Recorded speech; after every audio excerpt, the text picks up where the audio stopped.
un des vêtements qui favorise l'attaque du diable contre ta vie, c'est l'habit du pharisien. Il est tellement sournois que Jésus leur dit, en Matthieu chapitre 16, verset 5, gardez-vous avec soin du levain des pharisiens et des sadducéens. Ça veut dire qu'il faut se garder avec minutie, il faut se garder avec attention. Autrement dit, c'est un levain, c'est-à-dire c'est une attitude qui est très sournoise, pernicieuse, contre laquelle il faut veiller régulièrement. À tout moment de ta vie chrétienne, tu peux être tenté de transformer ton habit de gloire en habit de pharisien. Jésus n'était pas en train de dire ça à des païens. Ils étaient dans la barque et il parlait à ses disciples. Il dit, gardez-vous. Ça veut dire, vous mes disciples, vous croyez en moi, mais vous pouvez à un moment donné porter l'habit des pharisiens. Gardez-vous. Et il ne dit pas gardez-vous simplement, il dit gardez-vous avec soin. Amen. Normalement, garder, ça veut dire de faire très attention. Et si on ajoute avec soin, c'est que c'est avec soin. Il faut te scruter attentivement. Jésus explique ce que c'est que le levain des pharisiens. En Luc chapitre 12, verset 1. Il dit, sur ces entrefaits, les gens s'étaient assemblés par milliers au point de se fouler les uns les autres. Jésus se mit à dire à ses disciples. Donc là encore, vous voyez qu'il parle aux disciples. Il dit ceci, avant tout, dis à ton voisin, avant tout. Donc avant d'être béni, avant d'être élevé, avant tout, gardez-vous du levain des pharisiens, virgule, qui est quoi? L'hypocrisie. Alors, comment ce levain-là peut-il arriver dans la vie d'une personne? Il y a deux moyens, deux choses qui expliquent l'avènement ou le fait de porter l'habit du pharisien. La première des choses, on appelle ça l'accumulation des cadavres dans le placard. Les cadavres, un cadavre dans ton placard. C'est-à-dire, tu mets les morts, il y a des morts. Quand tu cumules les morts, ça te transforme en habit des pharisiens. Et la deuxième chose, ce sont les mauvais trésors. Pourquoi je parle des cadavres? C'est à cause de ce que Jésus a dit en Matthieu 23, verset 27. Il dit ceci en Matthieu 23, 27, parlant des pharisiens. Malheur à vous, scribes et pharisiens hypocrites, parce que vous ressemblez à des sépulcres blanchis qui paraissent beaux au dehors et qui au dedans sont pleins d'ossements de mort et de toute espèce d'impureté. Vous de même, au dehors, vous paraissez juste aux hommes, mais au dedans, vous êtes pleins d'hypocrisie et d'iniquité. Alors, la première cause de l'habit des pharisiens, c'est ce que Jésus a appelé les tombeaux blanchis. C'est-à-dire, tu marches sur un sol de marbre, mais en réalité, c'est un cimetière. En dessous des carreaux, en dessous du marbre, il y a les morts. Vous savez, la Bible dit que celui qui n'aime pas son prochain est un meurtrier. Quand tu détestes une personne, quand tu parles mal de quelqu'un, quand tu as une pensée négative dans ton cœur vis-à-vis de ton prochain, la Bible dit que tu es un meurtrier. C'est de là que viennent les cadavres. Un meurtrier, il a des cadavres. Donc ce n'est pas que tu es parti tuer quelqu'un physiquement. Parce que d'où vient ce fait qu'on méprise ou qu'on déteste certaines personnes? C'est souvent à cause de ce que ces gens ont fait. La Bible nous donne un process de règlement des situations frustrantes. Il dit, si ton frère a péché contre toi, que tu t'en souviennes, va le voir et reprends-le entre lui et toi seul. Si ton frère se répand, tu l'as sauvé. Maintenant, s'il ne veut pas changer, s'il ne reconnaît pas, s'il ne se répand pas, prends une tierce personne, donc un deuxième personnage, et puis allez parler à ce dernier. Matthieu 18, 15. Si ton frère a péché, va et reprends-le entre toi et lui seul. Toi et lui seul, seul à seul. Amen. S'il t'écoute, tu as gagné ton frère. On continue. Mais s'il ne t'écoute pas, prends avec toi une ou deux personnes afin que toute l'affaire se règle sur la déclaration de 2 ou de 3 témoins. S'il refuse de les écouter, dis-le à l'église. Et s'il refuse aussi d'écouter l'église, qu'il soit pour toi comme un païen et un publicain. Quand on dit qu'il devient pour toi comme un païen, ça ne veut pas dire que tu n'as pas lui parler. Ça veut dire que tu passes en mode d'évangélisation. Amen. Un païen s'évangélise. Quelqu'un est avec moi? Un païen ne se chasse pas. Un païen ne se fuit pas. Un païen s'évangélise. Ça veut dire qu'il ne faut plus le considérer comme un frère. Il faut le considérer comme une âme à gagner. Donc quand tu vas lui rendre visite, frère, Jésus a donné sa vie pour toi. Crois au Seigneur Jésus. Oh, vous êtes dans la même tribu, vous êtes dans le même département. Christ, il a donné sa vie. Il dit, mon ami, toi tu aimes m'évangéliser. Moi, est-ce que tu me connais? Tu dis, mon ami, un chrétien ne fait pas ce que tu fais. Comme je t'ai parlé, tu ne comprends pas. Et puis tu ne vas pas te repentir. C'est que Jésus, tu ne l'as pas rencontré. Donc je viens t'évangéliser. Je veux te convertir, toi, mon frère. Donne ta vie à Jésus. Alléluia. Il y a certains qui ont compris ce texte comme s'il fallait rejeter celui qui n'était pas en train de changer. Qu'est-ce qu'on fait avec un païen? Aller par tout le monde et faire de toutes les nations des disciples. Un païen s'évangélise. Un frère s'édifie. Un païen s'évangélise. Tu voulais l'édifier dans le Seigneur. Il a refusé de se laisser édifier. Passe un mot d'évangélisation. Amen. Alléluia. Donc voilà le process. Mais quand les gens changent ce process, c'est ce qui les transforme en pharisiens. C'est une des premières des choses. C'est cette forme d'hypocrisie que Dieu n'apprécie pas et dans laquelle nous tombons souvent. Tu vois une personne qui a fait quelque chose qui n'est pas bien ou qui a une attitude qui est négative et tu n'as pas le courage d'aller vers elle pour dire, mon ami, ce que tu as dit ou ce que tu as fait, Dieu n'apprécie pas. Il faut te repentir, il faut changer. Tu ne pries pas pour la personne, tu ne lui dis rien, mais ce jour-là, tu la classes dans ton placard de ton cœur. Ce gars-là, c'est comme ça il est, un mauvais. Et tu enfermes. Il parle mal, mais c'est un gars, il n'est pas bien. Et tu mets ça dans le placard. C'est ça les cadavres. Et la chose qui vient après, c'est que lorsque tu entends que quelqu'un d'autre s'approche de lui, donc le même frère ou la même soeur, et tu vois un frère qui commence à tourner, tu vas voir, mon ami, je veux te prévenir quoi. Je veux te prévenir. La soeur là, elle n'est pas ce que tu crois. Ou bien, tu vois, on dit pas. On dit, j'ai appris que tu fréquentes telle personne. On dit oui. Tu dis, mais pourquoi? Tu dis, je n'ai rien dit. Et du coup, les gens autour de ce personnage, de ce frère, à qui tu reproches quelque chose, mais que tu n'as pas eu le courage de reprendre, les gens autour de lui commencent à s'en méfier. Et lui, il n'a jamais eu l'occasion de répondre. Dieu estime que c'est de l'hypocrisie, c'est de la méchanceté, d'empoisonner le cœur des autres. Tu n'as pas eu le courage de lui dire. Tu l'as vu faire quelque chose que tu estimes être une erreur. Tu n'en parles pas. Par crainte, par peur, pour qu'il te juge, je ne sais pas quoi, pour quelle raison, tu ne lui dis pas. Par contre, tu mets les gens en garde contre lui, pensant que tu fais bien. Pour Dieu, tu te comportes comme le diable. Tu es un tueur. Tu es un tueur parce que comme tu ne l'as pas donné l'occasion, peut-être que tu as cru qu'il était en train de faire ça, mais ce n'était pas lui. Ou, en tout cas, il a une raison. S'il est dans l'erreur, il aura l'occasion de se repentir. S'il n'est pas dans l'erreur et que c'est toi qui as mal perçu, il a l'occasion au moins d'exprimer pour ne pas que ça fasse des dégâts demain. Mais sur la base de ce qu'on t'a dit, que celui-là, oh, c'est un chercheur de filles, il allume les soeurs ici, il allume les soeurs. Ma soeur, il faut faire attention à lui. Est-ce que tu es parti voir ce frère pour lui dire? Et maintenant, tu ne lui dis pas, tu informes tes autres soeurs dans l'église. Ma soeur, tu es en train de porter l'habit des pharisiens. Quand tu rentres à genoux pour prier, tu n'es plus exaucé.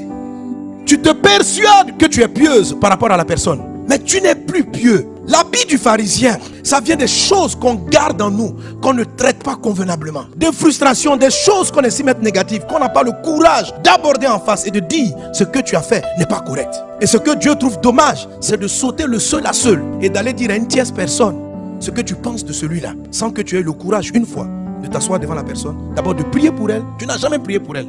Ce jour-là, tu l'as classée. Tu étais là un jour, vous êtes retrouvés, la personne ne t'a pas vu, mais tu étais de loin, tu l'as vu. Peut-être même que ce n'est pas elle. Et beaucoup de gens se disqualifient comme ça. Ils rentrent dans... C'est ça l'hypocrisie des pharisiens. Ils se persuadent qu'ils sont justes par rapport à quelqu'un. Qu'il y a des choses qu'eux ils ne font pas et que les autres font. Ils sentent qu'ils sont pieux. Et ils ont l'impression que... Pourquoi tu es en train de prier à ton frère? Pourquoi tu ne vas pas le prendre de côté? Vous dites, mon ami, toi le publicain là. Mais tu ne dis rien. Et vous êtes dans l'église et tu as un regard de classification. Et il y a des personnes qui sont là. On dit, mais j'ai vu le pasteur marcher avec un tel. Est-ce que le pasteur le connaît? Qui s'assemble. Et tu as l'impression que tu es pieux. Tu as porté l'habit des pharisiens. L'habit des pharisiens, c'est une forme d'hypocrisie où on n'a pas l'impression d'être hypocrite. Et l'Esprit du Dieu me dit, mon fils, tu n'as aucune idée du nombre de gens dans l'église qui portent l'habit des pharisiens et qui sont sortis de la protection divine, de l'assistance des anges.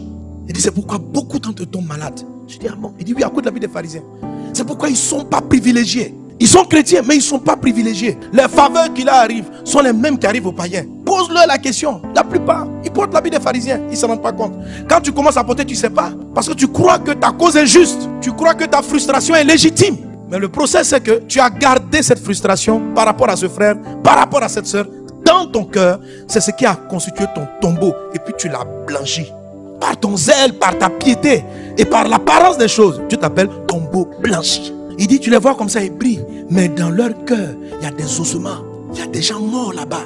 Ils ont déjà jugé, tué le frère, lui abandonné. Lui là, c'est un faux type. Et ils ont enfermé, ils ont couvert. Et ils sortent.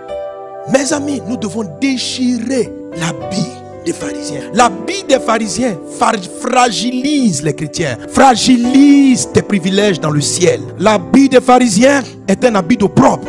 Est un habit qui sent la puanteur, même si apparemment tu es bien. Dans le monde spirituel, tu sens mauvais. Et le ciel est fermé à cause de ce vêtement. C'est pourquoi Jésus a dit, gardez-vous avec soin. C'est tellement sot, c'est tellement subtil de commencer à juger les gens et de ne pas assumer la place. Si Dieu t'a donné de voir ce que les autres n'ont pas vu, pourquoi tu ne pries pas pour ton frère? Pourquoi tu ne vas pas le voir? Pourquoi tu ne vas pas lui parler? Pourquoi tu l'as jugé, classé, tu l'as mis à l'écart? Et Dieu va te rappeler ça quand quelqu'un vient te poser la question. Tu sais, si quelqu'un vient te dire, ce frère-là, j'ai envie de faire un business avec lui. Et tu sais que tu vas le déconseiller. Avant de garder le nom de ton frère, dis à l'autre, mon ami, aujourd'hui je ne peux pas te répondre. Quand me posant la question, tu viens de me rappeler qu'il y a quelque chose que je n'ai pas réglé. Je te dirai ma réponse très bientôt. Attends un peu. Et tu vas voir la personne. Frère, j'ai appris, ou bien la dernière fois nous avons fait une affaire ensemble.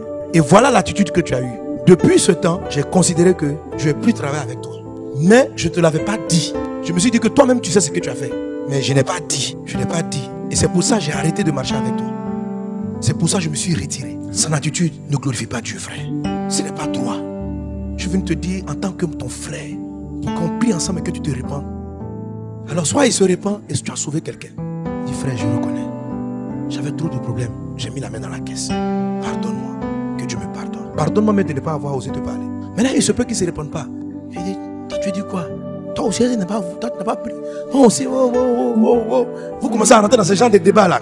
Tu lui parles. Maintenant, s'il n'a pas compris, tu dis, ah mon ami, j'ai voulu te dire dans l'amour du Christ. Et tu vas prendre 2 témoins. En ce moment-là, tu peux dire au gars qui vient te dire, et tu dis, non, mais je ne dis pas pour le juger. Allons le voir. 2 ou 3 personnes. Pour que cette affaire se règle sur le témoin de 2 ou 3 personnes. S'il n'a pas écouté, là maintenant, l'église est informée. Et tout le monde, les frères vont venir maintenant. Mon ami, il paraît que tu escroques tes camarades. C'est pas bon, quand l'église est informée. Si après ça, il dit, hey, dans la vie, tout le monde fait ça. Alors, tu le considères comme un païen. Tu l'aimes toujours. Mais maintenant, tu vas à l'évangile. Jésus est mort pour toi à la croix, frère. Les voleurs n'iront pas au ciel.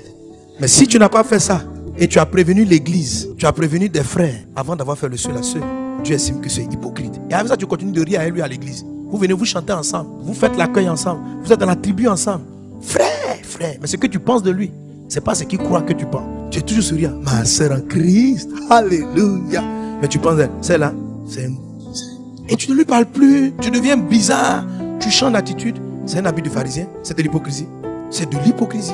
C'est de l'hypocrisie. Tu n'es pas vrai. Tu n'es pas honnête. Ton sourire n'est pas honnête avec les gens. Dieu n'aime pas ça. Et ça met sur toi une sale odeur spirituelle qui combat tes prières. Il faut que tu arraches cet habit. Il faut que tu arraches. Jésus veut l'arracher parce que il veut te protéger. Il veut une grâce supérieure dans ta vie. Il veut te donner l'habit favorable. Mais si toi-même tu mettais l'habit de pharisien parce que tu l'excuses et tu le justifies, comment on peut ôter un habit que toi-même tu aimes et que toi-même tu excuses, tu tolères et tu cultives? Comment peut-on l'arracher? Aujourd'hui, dispose ton cœur. Ne juge pas ton voisin. Ne dis pas oui parce que tu as raison. Parce que moi-même dans l'église, je suis arrivé là. Voilà ce que les gens pensent de moi, ils ne m'ont pas dit. Laisse les autres ce qu'ils pensent. Mais toi-même, considère les gens qui t'ont offensé ou les gens de qui tu as eu un jugement. Et regarde, quand tu as fini de les recenser, à qui tu as parlé? Ne tu t'es pas trouvé en train de dire une information sur eux avant que tu ne leur aies parlé? Si tu trouves ça, c'est qu'il y a un cadavre dans ton placard. Comme c'est un seul, il faut vite l'enlever. Alléluia. On dirait qu'il y en a qui ont 10. Alors si tu es d'accord avec moi pour prier pour cela, pour qu'on va se tenir debout, on va demander à Dieu sa miséricorde et on va ôter les cadavres des placards dans le nom de Jésus. Il faut prier. Enlève l'habit du pharisien. Dieu est bon pour toi de te dire cela parce qu'il t'aime. Tu veux savoir pourquoi depuis un moment tes prières sont de moins en moins exaucées et comment tu vis de moins en moins dans le surnaturel?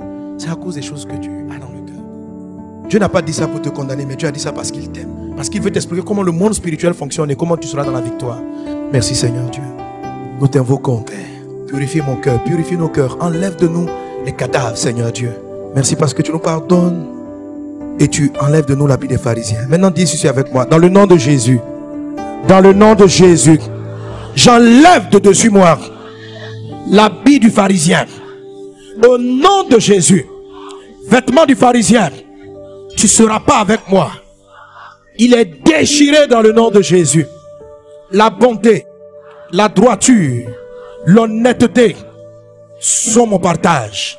Dans le nom de Jésus. Merci Seigneur. Parce que tu m'aimes et tu purifies mon cœur.